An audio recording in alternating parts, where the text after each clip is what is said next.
भक्तों, भगवान श्री कृष्ण कहते हैं एक स्त्री के जीवन में पुत्र का सुख किसको मिलता है और किसके भाग्य में नहीं होता, इसका बहुत गहरा रहस्य है। कई बार कुछ ऐसी गलतियां हो जाती हैं जिनका फल पूरी जिंदगी तक मिलता है, और ऐसी ही गलतियां एक पतिव्रता स्त्री को कभी नहीं करनी चाहिए, नहीं तो चाहे वो कितनी भी पूजा पाठ कर ले, उसे पुत्र का सुख नहीं मिल पाता।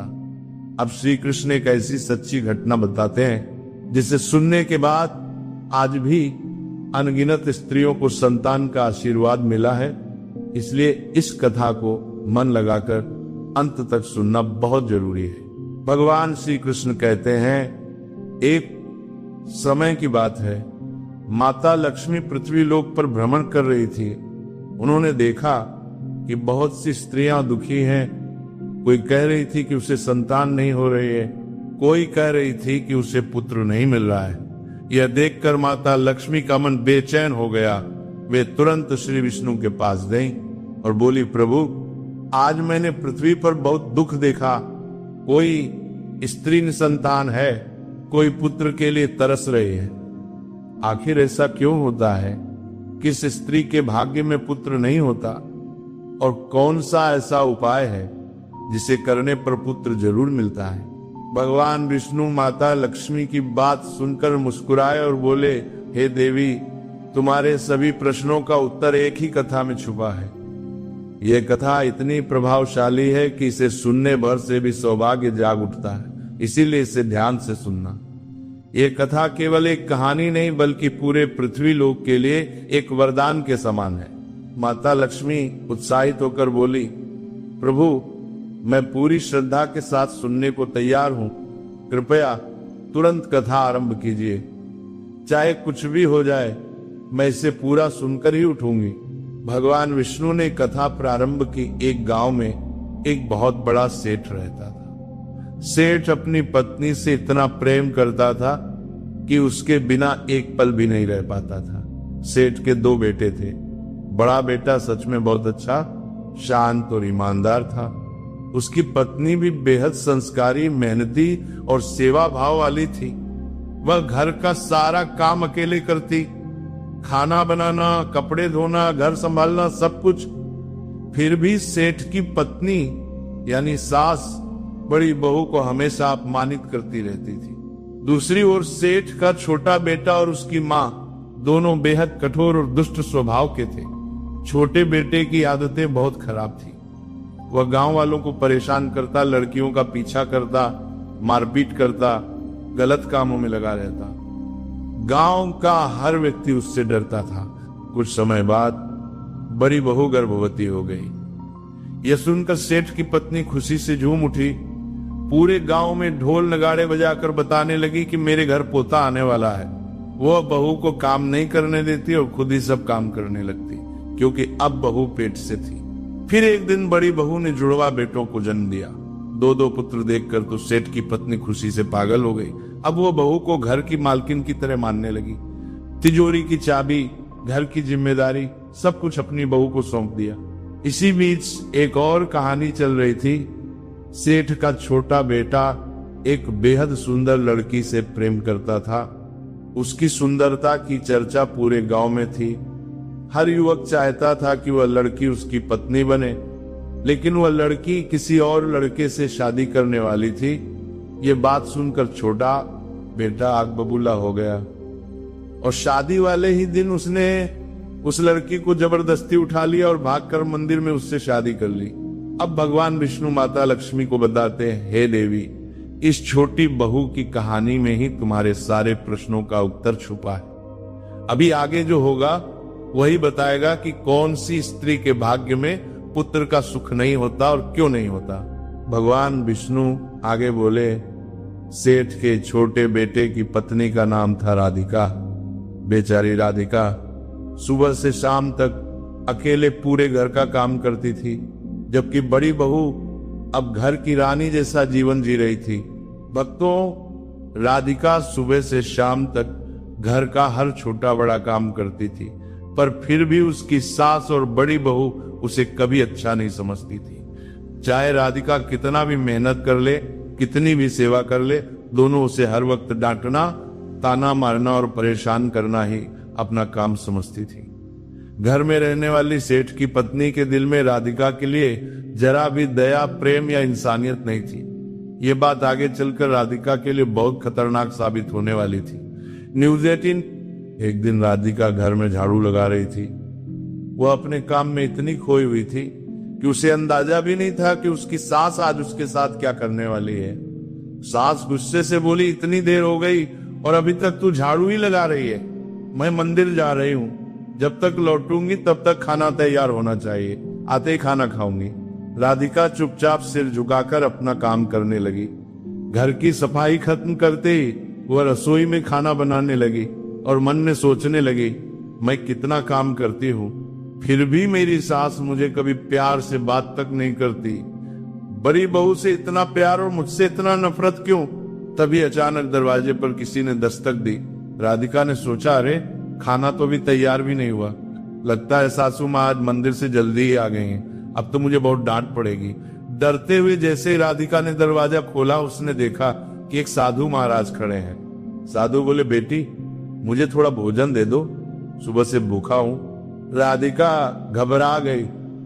वह बोली, महाराज मैं आपका मन रखती हूं, पर मेरी सास बहुत कठोर स्वभाव की है। वह मुझे मासिक धर्म के दिनों में भी नौकरानी से ज्यादा काम करवाती है। अभी वह मंदिर गई हैं, आते ही मुझे डांटेंगी, मुझे मारेंगी भी। अगर उन्होंने आपको भोजन करते देख लिया तो मुझे बहुत कष्ट होगा, मैं कैसे भोजन दूं? साधु ने प्रेम से कहा, बेटी थोड़ा सा ही दे दो, मैंने आज कुछ भी नहीं खाया है।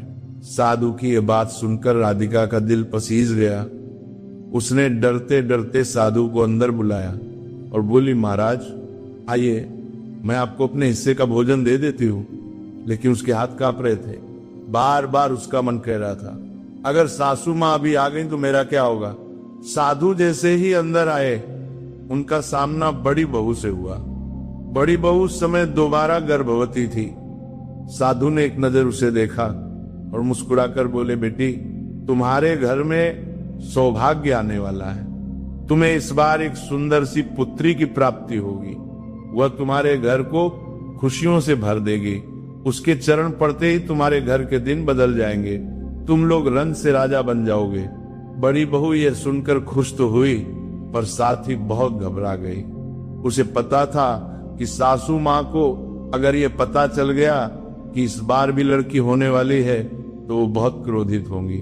उसने मन ही मन भगवान से प्रार्थना की, प्रभु मेरी रक्षा करना। इतने में राधिका साधु को भोजन लेकर पहुंची। वो भी सारी बातें सुन चुकी थी। बड़ी बहू डरते हुए बोली, राधिका प्लीज सासू माँ को इस बारे में मत बताना, मैं सही समय पर उन्हें समझा दूंगी। मैं कोति प्रवाद करके पोती। साधु ने राधिका की ओर मुड़कर कहा, बेटी तुम्हें भी पहला संतान बेटी ही होगी। राधिका ये सुनकर चौंक गई, पर उसने कुछ नहीं कहा। इसी बीच अचानक दरवाजा जोर से खुला। सासू माँ मंदिर से वापस आ गई थी। जैसे ही उन्होंने साधु को भोजन करते देखा, उनकी आंखों में आग भर गई। वह चिल्लाई, यह मेरा घर है या कोई धर्मशाला? कोई भी आ जाए और तू खिलाती रहे। अन्न मुफ्त में आता है क्या? और तूने इसको खाना क्यों दिया? घर के लोग क्या खाएंगे? सास ने गुस्से में साधु को धक्के मारकर बाहर निकाल दिया और उनका खाना जमीन पर पटक कर फेंक दिया। फिर राधिका पर बरस पड़ी, तूने साधु को भोजन क्यों दिया? तुझे क्या लगता है खाना आसमान से गिरता है? डरी हुई राधिका धीमे से बोली, सासू माँ साधु बहुत भूखे थे, इसलिए मैंने उन्हें अपने हिस्से का खाना दे दिया। आज मैं खाना नहीं खाऊंगी। वह रात राधिका बिना खाए ही सो गई, पर किसी ने उससे पूछने तक की जहमत नहीं की। जब उसका पति रात को काम से लौटा, उसे सारा हाल पता चला। वह गुस्से से माँ से बोला, आज के बाद राधिका के साथ कोई बुरा व्यवहार नहीं करेगा। अगर किसी ने उसे चोट पहुंचाई तो मुझसे बुरा कोई नहीं होगा। राधिका का पति उसे सच में बहुत प्रेम करता था। कुछ दिनों बाद बड़ी बहू ने एक बेटी को जन्म दिया, पर जैसे ही सासू माँ को यह खबर मिली, वह गुस्से से आग बबूला हो गई। उस मासूम नवजात को उठाया और कहीं दूर जंगल में छोड़ आई। और बड़ी बहू पर बहुत अत्याचार किए। ये सब देखकर राधिका का दिल कांप उठा। उसे याद था कि साधु ने कहा था कि उसका पहला बच्चा भी बेटी ही होगी। वो अब अपने आने वाले भविष्य को लेकर बहुत डरी हुई थी। समय बीतता गया, बड़ी बहू फिर गर्भवती हुई। इस बार सास ने पहले ही वैद्य को बुला लिया और पूछा, लड़का होगा या लड़की? वैद्य ने कहा, देवी इस बार भी लड़का नहीं लड़की ही होगी। ये सुनते ही सासू मां क्रोधित हो गई। उन्होंने बड़ी बहू को गर्भ गिराने के लिए मजबूर किया और आगे कहा, अब से तू कोई संतान नहीं करेगी। जन्म लेने से पहले ही उस मासूम जीव की मृत्यु हो गई। बड़ी बहू जिसे कभी सास बेहद प्यार करती थी, अब उसी से घृणा करने लगी थी। घर की चाबी तक उससे छीन ली गई और ये सब देखकर राधिका का डर और भी बढ़ गया था। साथ ही अब उससे नौकर जैसा काम करवाने लगी।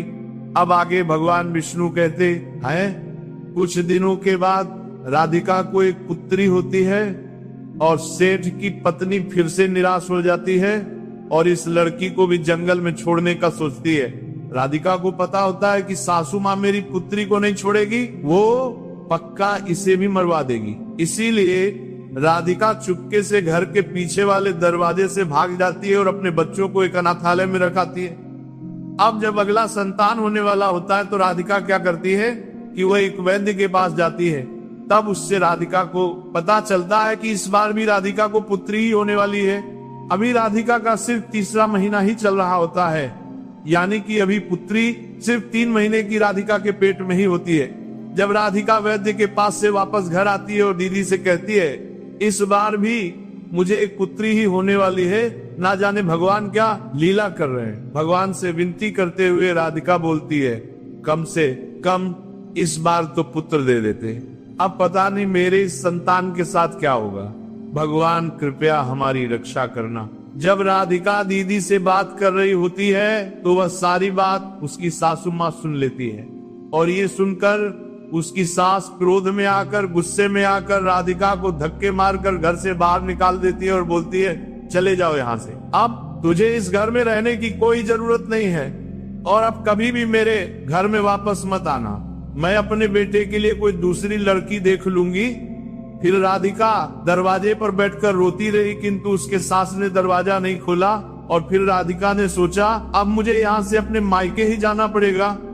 फिर वो अपने मायके जाने लगती है। मायके पहुंचकर सारी बातें राधिका अपनी माँ को बताती है और पूरा दिन रोती रहती है। जब राधिका का पति काम पर से वापस घर आता है तो वो अपनी पत्नी राधिका को ढूंढता है, पर राधिका उसको घर में कहीं दिखाई नहीं देती है। जब वो अपने माँ से जाकर पूछता है, राधिका कहाँ है, घर में कहीं दिखाई नहीं दे रही है। फिर माँ बेटे से बोलती है, बेटा राधिका घर छोड़कर चली गई है, अब वो कभी वापस नहीं आएगी, तुम उसे भूल जाओ और एक अच्छी सी लड़की देखकर शादी कर लो। ये क्या बोल रही हो आप? मैं दूसरी लड़की से विवाह क्यों करूं? मुझे पता है मेरी राधिका जरूर वापस आएगी, वह मुझसे बहुत प्यार करती है, वह मुझे अकेले नहीं छोड़ सकती। भगवान विष्णु आगे कहते हैं कि जैसे ही राधिका की सहेली सुषमा को ये पता चलता है कि राधिका मायके यानी कि अपने घर आई है, तो उससे मिलने के लिए उसके घर जाती है। राधिका और सुषमा बचपन के दोस्त होते हैं और इन दोनों के बीच बहुत ही गहरी यारी होती है। जब सुषमा राधिका के घर पहुंचकर राधिका को रोते देखती है तो राधिका से पूछती है, क्या हुआ तुम्हें, तुम रो क्यों रही हो? माँ बता रही थी कि तुम जब से आई हो सिर्फ रोती जा रही हो, आखिर बात क्या है? मित्रों, भगवान विष्णु माता लक्ष्मी से कहते हैं कि हे लक्ष्मी, आगे इस कथा को बहुत ध्यान से सुनना, क्योंकि राधिका की दोस्त सुषमा राधिका को बताने वाली है कि कैसे एक स्त्री को लगातार 5 पुत्री होने के बाद एक ऋषि मुनि से मिलने से उसे 2 पुत्र प्राप्त हुए, जबकि इस लड़की के भाग्य में संतान प्राप्ति ही नहीं था। तो भक्तों, ऐसा कौन सा उपाय ऋषि मुनि ने उस लड़की को बताया जिससे उसे पुत्र प्राप्त हुआ? आगे सुषमा राधिका से कहती है, 7 साल पहले की बात है, हमारे पास के एक छोटे से गांव में मोहन नाम का एक आदमी रहता था। वह गरीब था लेकिन ईमानदार था। वह हर रोज खेतों में कड़ी मेहनत करता और जो भी थोड़ा बहुत धन कमाता था उससे अपनी पत्नी की जरूरतों को पूरी करने की कोशिश करता था। क्योंकि उसकी पत्नी माधवी बहुत ही सुंदर थी। गांव में उसकी खूबसूरती के चर्चे दूर दूर तक थे, लेकिन माधवी के दिल में मोहन के लिए न तो प्यार था न ही कोई सम्मान। शादी के बाद माधवी को जल्दी ही एहसास हो गया कि मोहन उसे वो ऐसो आराम नहीं दे सकता जिसकी उसे चाहत थी। मोहन का जीवन बिल्कुल ही सादा था। वह दिन रात मेहनत करता, मगर उसका जीवन केवल रोज की रोटी और कपड़े तक ही सीमित रह पाता था। माधवी ने एक दिन कहा, तुम जैसे आदमी के साथ मेरा जीवन बर्बाद हो रहा है। मोहन ने उसकी बात को नजरअंदाज कर दिया। उसे लगता था कि शायद समय के साथ माधवी उसका प्यार समझेगी, लेकिन माधवी के लिए मोहन का प्यार बोझ बन चुका था। एक दिन गांव के मेले में माधवी की मुलाकात विक्रम नाम के एक ताकतवर व्यापारी से होती है। विक्रम लंबा, मजबूत और पैसे वाला आदमी था। उसकी बातें माधवी को जादू जैसी लगती थी।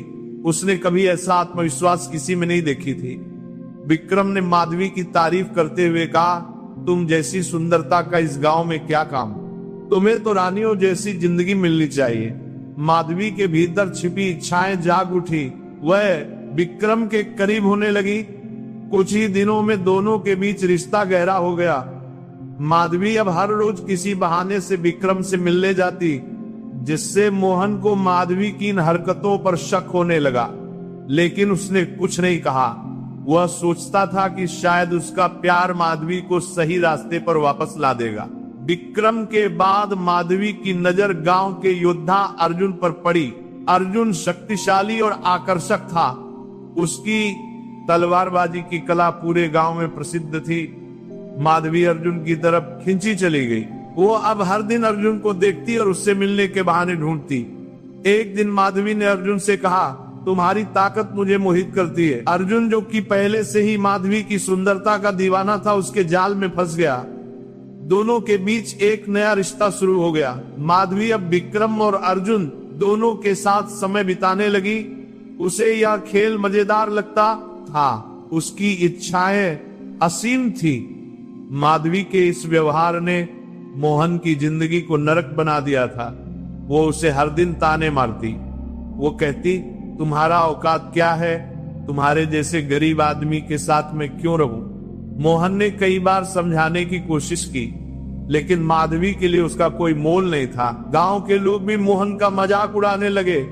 गांव के सभी लोग कहते थे कि तुम्हारी पत्नी तो पूरे गांव की रानी बन चुकी है। मोहन ये सब सहता रहा। उसका दिल टूट चुका था, लेकिन वह माधवी से अलग होने का ख्याल भी नहीं कर सका था। माधवी के लिए वासना एक नशा बन चुकी थी। विक्रम और अर्जुन के बाद उसने गांव के कई शक्तिशाली और आकर्षक लोगों के साथ संबंध बनाए।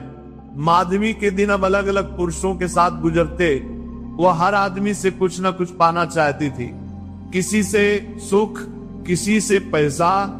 उसकी इच्छाओं का कोई अंत नहीं था। एक रात जब माधवी देर से घर लौटी, उसने देखा कि मोहन चुपचाप बैठा हुआ था। उसके चेहरे पर एक अजीब सा सन्नाटा था। मोहन माधवी से पूछता है, तुम अभी कहां से आ रही हो? माधवी ने तंज कसते हुए जवाब दिया, इससे तुम्हें क्या, मैं किसी के भी साथ रहूं, तुम्हें परवाह क्यों है? मोहन कुछ नहीं बोला और अपने कमरे में चला गया। इसके बाद कुछ अजीब होने लगा। माधवी को लगता था कि कोई उसका पीछा कर रहा है। वो जब भी बाहर जाती उसे लगता कि कोई छिपकर उसे देख रहा है।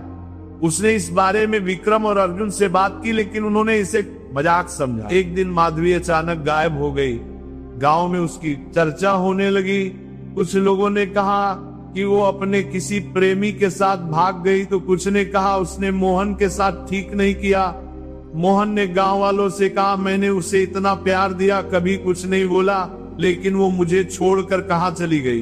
3 दिन बाद गांव के एक व्यापारी ने मोहन को यह बताया, आज मैं जब दूसरे गांव में अपने खेत के गेहूं बेचने के लिए एक सेठ के पास गया, तो घर वापस आते समय तुम्हारी माधवी मुझे दिखी। वह मंदिर में किसी बड़े ही शक्तिशाली और अमीर पुरुष के साथ शादी कर रही थी। मोहन ये सब सुनकर पूरी तरह से टूट गया और खुद को फांसी लगा लिया। सुषमा आगे राधिका से कहती, माधवी जिस पुरुष के साथ भागी थी उसका नाम रमन था। वह बहुत अमीर और शक्तिशाली था और माधवी के रूप के ऊपर दीवाना था।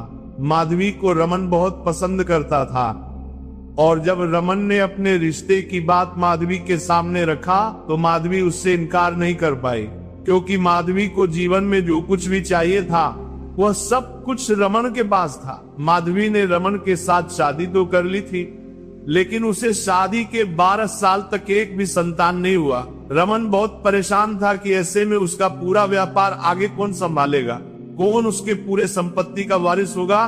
दोस्तों, आगे भगवान विष्णु माता लक्ष्मी से कहते हैं, हे लक्ष्मी, आगे की कथा ध्यान से सुनना, क्योंकि अब सुषमा राधिका को बताने वाली है कि कैसे माधवी, जिसको 12 साल से एक भी संतान नहीं हो पा रहा था, उसे अब 5 संतान होने वाला था। अब सुषमा राधिका से कहती है, माधवी बहुत परेशान थी और एक दिन उसके घर पर एक ऋषि मुनि आए थे। वह बहुत भूखे थे। माधवी ऋषि मुनि को भोजन करवाती है। माधवी को परेशान देख देवत्सी माधवी से पूछते हैं, तुम इतना परेशान क्यों? क्या बात है पुत्री, हमें बताओ। फिर माधवी अपने साथ घटी पूरी बातें उस ऋषि मुनि को बताती है कि मुझे शादी के 12 साल हो गए हैं, लेकिन मुझे एक भी संतान नहीं हुआ। देवऋषि कहते हैं, हे पुत्री, तुम परेशान ना हो। और फिर देवऋषि माधवी को पुत्र प्राप्ति के बारे में बताते हैं। साथ में देवर्षि ने माधवी को एक और बात भी बताई, जिसे सुनकर माधवी रोने लगती है। दोस्तों, वह कौन से पुत्र प्राप्ति के उपाय थे जिसके बारे में देवर्षि ने माधवी से कहा, और वह कौन सी बात थी जिसे सुनकर माधवी रोने लगती है? कथा में आगे आपको पता चलेगा, जिसे सुनकर आप भी हैरान रह जाओगे। अब सुषमा राधिका से आगे कहती है, कुछ ही सालों में माधवी को 5 संतान होती है। रमन बहुत खुश हो जाता है इस बात से। अनजान रमन को ऐसा लगता है कि उसके जीवन में सिर्फ खुशियों की ही बारिश हो रही हो, लेकिन रमन को ये नहीं पता होता है कि उसके जीवन में एक बहुत बड़ा कष्ट भी आने वाला है, जिसके बारे में ऋषि ने माधवी से कहा था। अब राधिका अपने दोस्त सुषमा से पूछती है, कौन से वह उपाय थे जिससे माधवी को पुत्र हुआ, हमें बताओ। तो सुषमा बोली, यह बात तो सिर्फ माधवी को ही पता है, लेकिन माधवी अब यहाँ इस गांव में नहीं रहती है। वह 3 साल पहले इस गांव को छोड़कर कहीं और चली गई, लेकिन कहाँ गई है ये बात गांव में किसी को भी नहीं पता है। लेकिन हाँ, मैं तुम्हें ये बता सकती हूँ कि वो देवऋषि कहाँ रहते हैं। तुम सीधे उनसे जाकर मिलो। लेकिन तुम जाओगी कैसे? देवऋषि तो जंगल के उस पार एक छोटे से गांव में रहते हैं और कभी कभी ही इस गांव में आते हैं। दोस्तों, आगे सुषमा बोलती है कि तुम इंतजार करो, देवऋषि जब इस गांव में आएंगे तब तुम उनसे पुत्र प्राप्ति के उपाय के बारे में पूछ लेना। लेकिन मित्रों, देवऋषि कब गांव आते थे इसके बारे में किसी को कुछ पता नहीं होता। इसलिए राधिका अगले दिन सुबह सुबह अकेले ही देवऋषि से मिलने के लिए चली जाती। उसके साथ उसका पालतू कुत्ता भी उसके पीछे पीछे आ जाता है। अब आगे भगवान विष्णु कहते हैं कि यह बात जैसे ही राधिका के पति को पता चलता है, वह डर जाता है कि राधिका अकेले ही किसी जंगल के तरफ गई है। उसे ऐसा लगने लगता है कि राधिका अब उस जंगल से वापस नहीं आ पाएगी, कहीं उसको कोई जानवर मार ना दे। मन में यह ख्याल आते राधिका के पति को झटका लगता है और उसे लकवा मार देता है। उसका मुंह टेढ़ा हो जाता है और वह नीचे जमीन पर गिर जाता है। फिर उसकी माँ दिन रात उसकी सेवा करती है कि उसका बेटा जल्दी से ठीक हो जाए। डॉक्टर के भी पास उसकी माँ ले जाती है, लेकिन फिर भी उसका बेटा ठीक नहीं हो पाता है। इधर राधिका घने जंगल में पहुंच जाती है। राधिका भूखी प्यासी आगे बढ़े जा रही थी कि तभी बारिश होने लगती है। फिर राधिका उसी जंगल में एक पेड़ के नीचे बैठ जाती है, लेकिन फिर भी बारिश की बूंदें उसके ऊपर गिरती रहती है और वह भीगने लगती है। तभी राधिका को उस जंगल में गुफा दिखता है, तो वह क्या करती है कि बारिश से बचने के लिए वह गुफा में चली जाती है। और गुफा में पहुंचते ही उसे वहां बहुत सारे सोने के सिक्के और सोने की मूर्तियां दिखाई देती है। वह जैसे ही सोने के पास जाती है तो वहां उसे एक लड़की की हल्की हल्की रोने की आवाज सुनाई देती है। राधिका के साथ जो कुत्ता था वह आगे जाकर जोर जोर से भौंकने लगता है। राधिका भी आगे बढ़ती है तो उसे एक लड़की रस्सी से बंधी हुई दिखाई दी, जिसके मुंह में कपड़ा डाला हुआ था, जिस वजह से वह लड़की कुछ बोल नहीं पा रही थी और सिर्फ रोए ही जा रही थी। राधिका भी ये सब देखकर डरी हुई थी। डरते डरते उसने उस लड़की के मुंह से कपड़ा हटाया तो लड़की बोली, मैं पास के गांव के राजा की बेटी हूं, मुझे कुछ लुटेरे ने अगवा करके यहां लाकर बांध दिया था और मेरे पिता से सोने की मुद्राएं की मांग करने वाला था। आपका बहुत बहुत धन्यवाद, आपने मेरी जान बचाई, नहीं तो पता नहीं मेरे साथ आज क्या होता। चलिए अब हम लोग गांव की तरफ वापस चलते हैं। राधिका कहती है, मैं जंगल के उस पार देव जस्सी से मिलने जा रही हूं, मुझे बहुत आवश्यक काम है। यह सुनकर राजा की बेटी भी राधिका और उस कुत्ते के साथ जंगल के उस पार चल देती है। रास्ते में बहुत से खतरे आते हैं। एक कोमी आकर, लेकिन राधिका के साथ उसका जो पालतू कुत्ता होता है वो बहुत ही ताकतवर था। उसको देखकर जंगल का कोई भी जानवर राधिका और उस राजा के बेटी को चोट नहीं पहुंचाता है। अंधेरा होने चला लेकिन राधिका अभी तक ऋषि मुनि के पास नहीं पहुंची थी। राजा की बेटी और राधिका को अब डर लगने लगता है, लेकिन आगे चलते चलते कुछ समय में राधिका को एक छोटा सा गांव दिखता है और वह लोगों से पूछते पूछते शिमुनि की कुटिया में पहुंच जाती है और देवदस्सी से रोते हुए कहती है, हे देवदस्सी, कृपया मेरी मदद करें। वह अपने साथ हुई सारी बातें उस देवदस्सी को बताती है। मेरी सासू माँ ऐसी है, अगर घर में पुत्री होती है तो मेरी सास उसे मरवा देती है या जंगल में छोड़ आती है। कृपया आप मेरी मदद करें और आशीर्वाद दें कि मुझे पुत्र की प्राप्ति हो सके। मेरी सहेली सुषमा ने आपके बारे में मुझे बताई कि कैसे माधवी को आपके आशीर्वाद से 5-5 संतान की प्राप्ति हुई। हे देव ऋषि, आप हमारी भी मदद करें। दोस्तों, आगे भगवान विष्णु माता लक्ष्मी से कहते हैं, हे लक्ष्मी, ध्यान से सुनना। कथा में आगे तुम्हें तुम्हारे प्रश्नों के उत्तर मिलने वाले हैं कि किस सती स्त्री के भाग्य में पुत्र नहीं होता, क्योंकि अब देव ऋषि राधिका को पुत्र प्राप्ति के बारे में बताने वाले हैं कि वह कौन से उपाय है जिससे किसी भी स्त्री को पुत्र प्राप्त होता है। ये उपाय समस्त पृथ्वीवासियों के लिए किसी वरदान से कम नहीं है, इसलिए इस वीडियो को अपने दोस्तों के साथ शेयर जरूर करना। फिर माता लक्ष्मी कहती है, हे प्रभु, आप आगे कथा सुनाइए, मैं पूरे ध्यान से सुन रही हूं। राधिका अपने मन में सोचने लगी, यदि मुझे भी पुत्र हो जाएगा तो मुझे भी ससुराल में बहुत सम्मान मिलेगा और मेरी सास मेरी बहुत इज्जत करेगी। देव ऋषि आगे उपाय के बारे में बताते हुए कहते हैं कि हे पुत्री, तुम तो भगवान श्री राम के पिता अयोध्या के राजा दशरथ के बारे में तो जानती ही होगी। वास्तव में राजा दशरथ के भाग्य में एक भी पुत्र नहीं था। हालांकि राजा दशरथ ने 3-3 रानियों से शादी किए थे, लेकिन फिर भी उनको संतान की प्राप्ति नहीं हो पा रही थी, क्योंकि उनके भाग्य में संतान प्राप्ति ही नहीं था। लेकिन उनको आगे चलकर अपने किए का एक ऐसा श्राप मिला जिससे उन्हें 4 पुत्र हुए, जो कि भगवान श्री राम, लक्ष्मण, भरत और शत्रुघ्न थे। दोस्तों, राधिका आगे देव ऋषि से पूछती है, आखिर वह कौन सी वजह थी जिससे राजा दशरथ को 4 पुत्र हुए। तब देव ऋषि आगे बताते हैं, प्राचीन काल की बात है। ये घटना तब की है जब राजा दशरथ अपनी युवावस्था में शिकार के शौकीन हुआ करते थे। उन्होंने धनुर्विद्या में इतनी महारत हासिल कर ली थी कि केवल आवाज सुनकर भी वो निशाना साध सकते थे। ये विशेष योग्यता उन्हें अपने गुरु से मिली थी, जो एक दुर्लभ कला थी और केवल श्रेष्ठ योद्धाओं को ही सिखाई जाती थी। एक दिन राजा दशरथ जंगल में शिकार के लिए निकले। अंधकार घना हो चुका था और जंगल में सन्नाटा पसरा था।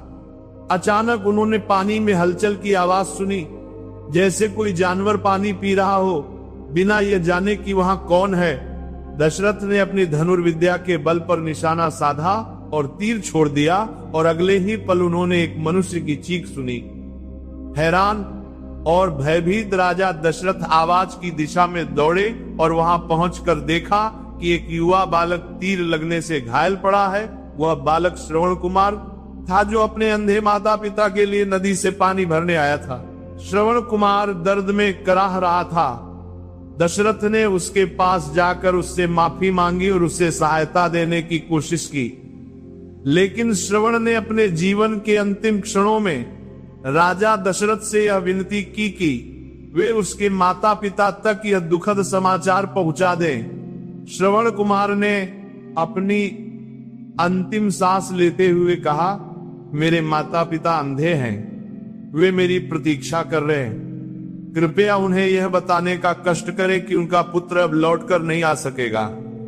दशरथ के मन में गहरा अपराध बोध और पश्चाताप पैदा हुआ, लेकिन उस समय वे इस पाप का प्रायश्चित नहीं कर सकते थे। अपने आंसू पोंछते हुए उन्होंने श्रवण के शरीर को उठाया और उसके माता पिता के पास पहुंचे। वहां पहुंचकर दशरथ ने श्रवण के अंधे माता पिता को इस दुर्घटना के बारे में बताया। श्रवण के माता पिता अपने पुत्र की मृत्यु का समाचार सुनकर हताश और गहरे दुख में डूब गए। उन्होंने राजा दशरथ से कहा, राजन, हमने अपने जीवन का एकमात्र सहारा खो दिया है। हमारा बेटा ही हमारी आंखें और हमारा सब कुछ था। अब हम इस जीवन को कैसे जी पाएंगे? दुख और आक्रोश से भरे हुए श्रवण के पिता ने राजा दशरथ को श्राप दिया। उन्होंने कहा, जैसे आज हमने अपने पुत्र के वियोग का असहनीय दुख सहा है, वैसे ही एक दिन तुम भी अपने पुत्रों के वियोग में तड़पोगे। तुम्हें भी ये समझ आएगा कि एक पिता के लिए अपने पुत्र के बिना जीना कितना कठिन होता है। श्राप देने के बाद श्रवण के माता पिता ने उसी दुख में अपने प्राण त्याग दिए। दशरथ के हृदय पर इस श्राप, दुख में तुम भी अपने पुत्र के बिना जीना कितना कठिन होता है, और घटना का अमिट प्रभाव पड़ा और वे अपने कर्म के परिणाम से त्रस्त और व्यथित होकर अयोध्या लौटे। समय बीतता गया और उन्हें 4 पुत्र प्राप्त हुए, राम, भरत, लक्ष्मण और शत्रुघ्न। दशरथ ने अपने पुत्रों को अत्यंत स्नेह से पाला और उनकी परवरिश में कोई कमी नहीं रखी। राजा दशरथ का जीवन अब अपने 4 पुत्रों के चारों ओर घूमता था। वे स्वयं को सौभाग्यशाली मानते थे कि उनके जैसे वीर और धर्मशील पुत्र उन्हें मिले। एक दिन दशरथ ने अपने सबसे बड़े पुत्र राम को अयोध्या का राजा बनाने का निर्णय लिया, लेकिन तभी एक घटना घटी कि कैकेयी दशरथ की प्रिय रानी ने अपने 2 वरदानों का स्मरण दिलाते हुए दशरथ से राम के लिए 14 वर्षों के वनवास और भरत के लिए अयोध्या का राज्य मांगा। दशरथ ये सुनकर स्तब्ध रह गए, लेकिन राजधर्म के प्रति उनकी निष्ठा के कारण राजा दशरथ उस वरदान को अस्वीकार नहीं कर सके। राम, जो पिता की आज्ञा का पालन करते हुए वनवास जाने को तैयार हो गए, पिता के प्रति अपने कर्तव्य और मर्यादा का पालन करते हुए तुरंत वन जाने की तैयारी करने लगे। जब राम वन जाने लगे, तब राजा दशरथ का हृदय पूरी तरह टूट चुका था। वे राम के वियोग में अत्यंत व्याकुल हो गए। उन्होंने राम को रोकने का प्रयास किया, लेकिन उनका अपना दिया हुआ वचन आड़े आ रहा था। राम, सीता और लक्ष्मण के वन गमन के बाद दशरथ का जीवन एक असीम शोक और दुख में डूब गया। उन्होंने राम के बिना जीवन जीने की कल्पना भी नहीं की थी, और अब उनका पूरा अस्तित्व खाली और असहाय महसूस करने लगा।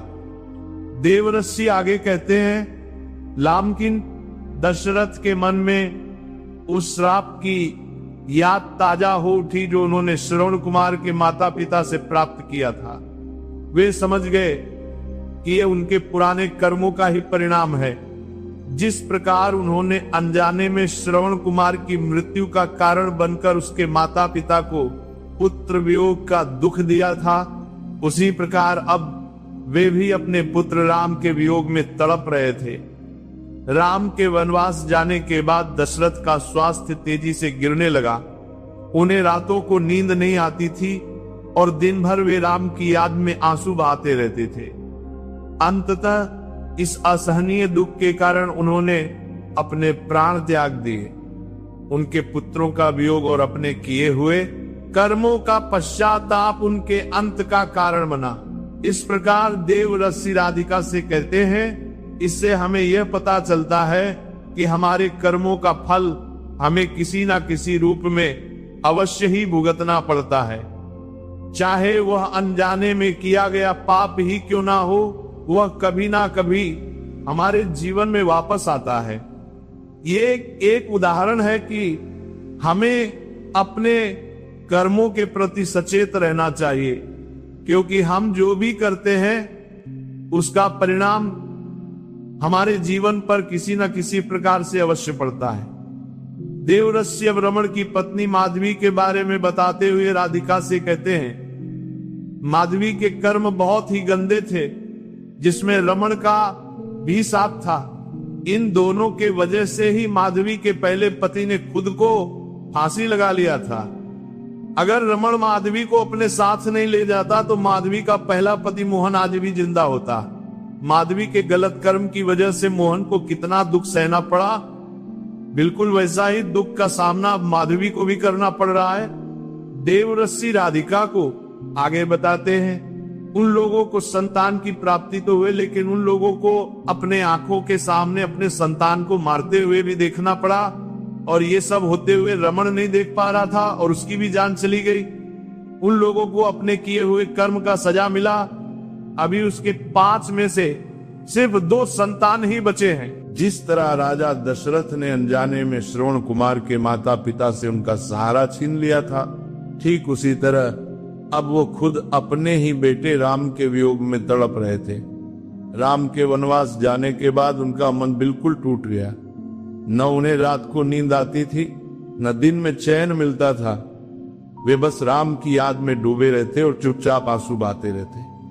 आखिर एक दिन यह दुख उनकी सहन शक्ति से ज्यादा हो गया और वे इस दुनिया को छोड़कर चले गए। उनके अपने कर्म और अपने बेटे से बिछड़ने का दुख ही उनके अंत का कारण बना। देवरस राधिका से कहते हैं कि इससे ये साफ पता चलता है कि इंसान चाहे जानबूझकर पाप करे या अनजाने में, उसका फल एक ना एक दिन जरूर मिलता है। इसलिए हर पल हमें अपने कर्मों के प्रति सावधान रहना चाहिए, क्योंकि हमारा किया कभी न कभी हमारे सामने लौट कर आता है।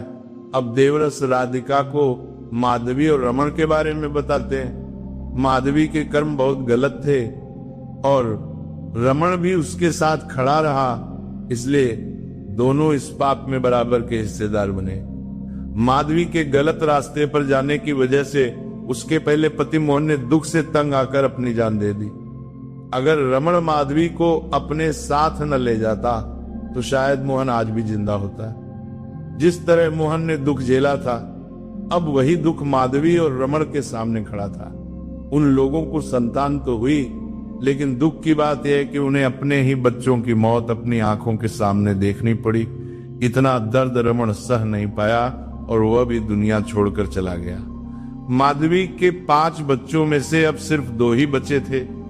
इतने बड़े दुखों के बाद उसका पाप धीरे धीरे कट गया और अब वो किसी को दुख नहीं देती। वो अपने दोनों बच्चों के साथ अकेले जीवन जी रही है। भगवान विष्णु आगे लक्ष्मी जी से कहते हैं कि अब सुनो राधिका को पुत्र कैसे मिलेगा। देवता राधिका से कहते हैं कि उसे पुत्र नहीं हो रहा था क्योंकि उसके पति का व्यवहार बिल्कुल सही नहीं था। जब उसके पति को यह पता चला कि राधिका जंगल गई है तो गुस्से और डर के कारण उसे ऐसा सदमा लगा कि उसके शरीर में लकवा मार गया और वह चलने फिरने लायक भी न रहा। यह उसके अपने गलत कर्मों की सजा थी। जब ये बात राधिका को पता चली तो वो फूट फूट कर रोने लगी। तब देवऋषि ने उसे समझाया, बेटी रो मत, तुम्हारा पति ठीक हो जाएगा, उसे सही राह पर ले आओ।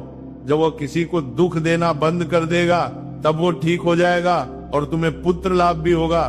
फिर भगवान विष्णु लक्ष्मी जी से कहते हैं कि कलयुग में इंसान को अपने पापों की सजा इसी जन्म में मिलती है, इसलिए आगे की कथा को ध्यान से सुनना जरूरी है कि राधिका और उसके परिवार के साथ क्या होने वाला था। राधिका जंगल से लौटते हुए उस गुफा के बाहर से कुछ सोने की मुद्राएं उठा लाई। उसे उम्मीद थी कि सासू माँ सोना देखकर खुश हो जाएंगी और शायद उसे तंग करना बंद कर देंगी। जैसे ही राधिका घर पहुंची, उसने सारा सोना अपनी सास को दे दिया। सोना देखकर सास बहुत खुश हुई, लेकिन खुशी के साथ लोभ भी बढ़ गया। वह बोली, इतना थोड़ा सोना लेकर क्यों आई? वहां तो ढेर सारा सोना था, मुझे और ज्यादा चाहिए था। अब मैं खुद जाऊंगी और बहुत सारा सोना लेकर आऊंगी। राधिका बहुत डर गई। उसने बहुत समझाया, माँ जी वहां खतरा है, कृपया मत जाइए। पर लालच इंसान को अंधा कर देता है। वो नहीं मानी और अकेले ही जंगल की ओर निकल गई। जैसे ही गुफा पहुंचकर उसने ढेर सारा सोना देखा, उसकी आंखें खुशी से चमक उठी। वह लालच में अंधी होकर झोला भरने लगी। तभी लुटेरे वहां आ गए।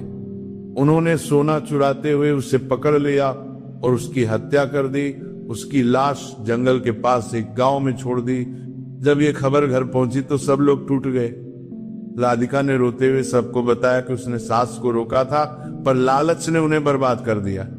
भगवान विष्णु कहते हैं कि सास की मौत के साथ साथ सेठ को भी सजा मिली, क्योंकि वह हमेशा अपनी पत्नी की गलत हरकतों में उसका साथ देता था।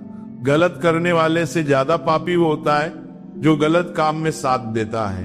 अब सास तो चली गई और सेठ अपनी बची हुई जिंदगी अकेले ही दुखों में काटने लगा।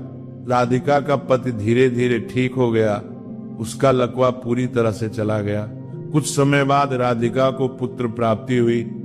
खुशी से उसने घर में बड़ा भोज रखा, जिसमें संत महात्माओं को भोजन कराया। उन्होंने राधिका को खूब आशीर्वाद दिया। इसके बाद भगवान विष्णु माता लक्ष्मी के प्रश्नों का उत्तर देते हुए कहते, जिस स्त्री के कर्म या उसके पति के कर्म अच्छे नहीं होते, उसे पुत्र की प्राप्ति नहीं होती। जो किसी का दिल दुखाती है, कष्ट देती है, उसके जीवन में चाहकर भी सुख नहीं आता। दूसरा प्रश्न, वह स्त्री समय से पहले विधवा क्यों हो जाती है? भगवान कहते हैं, जो शादीशुदा स्त्री पति के होते हुए भी मांग में सिंदूर नहीं लगाती, मंगलसूत्र नहीं पहनती, पति की बात नहीं मानती और पराये पुरुषों से संबंध रखती है, वह जल्दी विधवा हो जाती है। जैसे माधवी हुई। अंतिम प्रश्न, किस स्त्री को पति होते हुए भी कभी सुख नहीं मिलता? भगवान कहते हैं, जो स्त्री सुबह देर तक सोती रहती है, बिना स्नान पूजन के खाना बनाती है, पति की आज्ञा नहीं मानती, बच्चों की देखभाल नहीं करती, सास ससुर की इज्जत नहीं करती और सिर्फ अपने स्वार्थ में डूबी रहती है, उसके जीवन में कभी सुख नहीं आता। इसीलिए एक स्त्री को सदाचार, समय पर उठना, स्नान पूजन, घर का सम्मान और पति परिवार की सेवा करनी चाहिए। ऐसा करने से घर में सुख शांति आती है, भगवान की कृपा मिलती है और माता लक्ष्मी धन संपत्ति की वर्षा करती हैं।